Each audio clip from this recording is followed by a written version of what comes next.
This is Tomonews for Thursday, February 2nd. Rate of e-cigarette poisoning in kids surges in the U.S. A study says the number of children poisoned by nicotine in e-cigarettes in the United States surged between 2013 and last year. Researchers attribute the huge rise in poisonings to the exponential growth in the popularity of e-cigarettes during the same period. According to a report, the number of children aged under 6 poisoned by e-cigarette products in the U.S. rose from 14 per month in January 2012 to 223 per month in April 2015. That's a rise of more than 1,500%. Analysis of calls to the National Poison Data System shows that more than 90% of children poisoned swallowed e-cigarette liquid. On average, a poison center in the U.S. receives a call every 3 hours about a child exposed to an e-cigarette or liquid nicotine. The study says that over a 40-month period, 17,500 children were exposed to cigarettes, and 4,000 were exposed to e-cigarettes or liquid nicotine. Liquid nicotine is easily absorbed by the body and can harm the heart, circulation, gastrointestinal, and nervous systems. The use of e-cigarettes among U.S. adults doubled between 2010 and 2013, and it's estimated that 1 in 10 of us now vapes. The report's authors advise parents to keep e-cigarettes and refill products away from children, preferably locking the devices up. The researchers also urge parents not to use or refill e-cigarettes in front of their children. First graders suspended after allegedly plotting to kill classmate. Alaska authorities say 3 first-grade girls have been suspended from school this week because they'd allegedly plotted to poison another student. On March 22nd, a student alerted a teacher at the Anchorage Winterberry Charter School after hearing them discuss their plan. The girls reportedly believed they could poison the student with packets of silica gel, though these aren't poisonous. According to a CBS report, the girls were interviewed by the school and no charges will be filed. What's interesting is that the cops say that the plot allegedly came from an ongoing feud. Frightening, agree?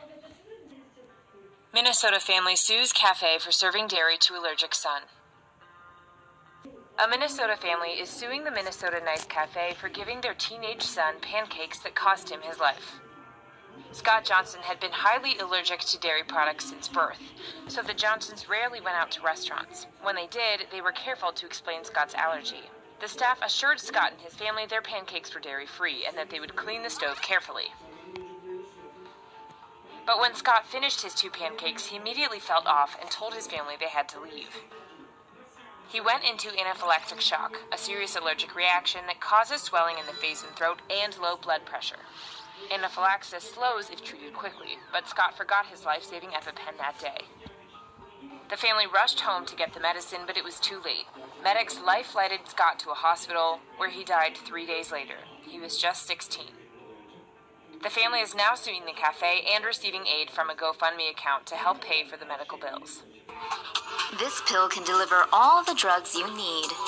Researchers at MIT and Brigham and Women's Hospital have developed a single capsule that can gradually release medication over an extended period of time. Medication is loaded into the arms of the star-shaped pill. The arms can be folded inward to form a single capsule. The acid in the stomach dissolves the outer layer of the capsule, thus allowing the 6 arms to unfold. The star shape then allows the capsule to stay inside the stomach instead of being immediately pushed through the digestive tract. Animal tests confirm that the capsule is able to gradually release medication over 2 weeks' time. After the last dose is released, the arms of the capsule break apart, allowing it to travel through the body's digestive system. Experts say this technology could be used to help treat malaria and many other diseases. Pitbull mauls owner and almost tears his arm off. The NYPD Animal Cruelty Investigation Squad is looking into a bloody incident that occurred earlier this week involving a possible dogfighting ring, and involving pit bulls, obviously. The attack occurred in an unidentified man's Brooklyn home at around 8:50 a.m. on Wednesday. Not much has been revealed about the man or the incident itself, although there's been speculation that animal cruelty is involved. Which is probably a good bet, since animal attacks and animal cruelty often go hand in hand. One of the man's pit bulls reportedly went berserk, how unusual, and proceeded to attack his owner. Police said the man nearly had his arm ripped off by the dog, to the point that the bone was exposed. All of the dogs are now in safe hands after police took them to an animal care facility in Brooklyn.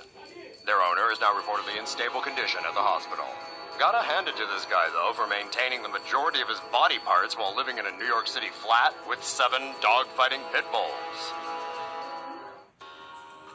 Father dies trying to save 9-year-old daughter from being electrocuted in swimming pool. 43-year-old Jim Trammell and his family were celebrating Easter Sunday in Palm Springs, California. The Trammells had traveled from Northern California to meet with extended family in the desert.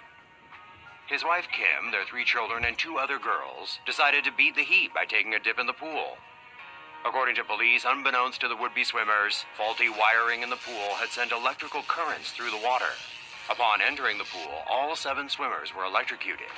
A 911 call was placed reporting that people were turning blue after jumping into the pool. Trammell noticed his eldest daughter being shocked and jumped in to save her. When police arrived on the scene, relatives were performing CPR on Trammell and the 9-year-old girl. Shortly after, Trammell was pronounced dead at a nearby hospital. His daughter remains in critical condition.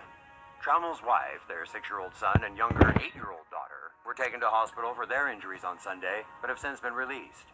Another 6-year-old girl was also injured, while a 10-year-old girl remains in stable condition.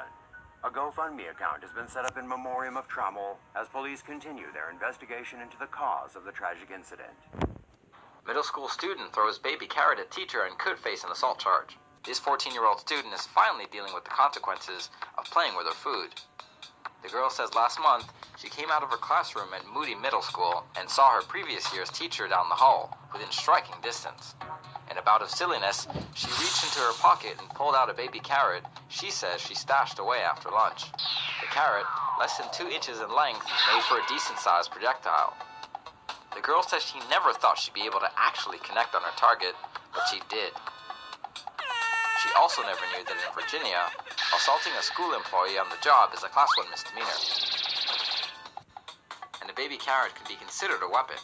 Legal experts say a soft carrot is one thing, but striking someone with a raw carrot could be grounds for a battery charge. Suspended for a month and counting, the girl has declined to admit guilt at the request of the school board. She's now awaiting a court summons to find out if an assault and battery charge could follow. While she does, the internet discussion surrounding the carrot attack rages on. Facebook user Becky says, quote, "Carrot aside, it was still a projectile."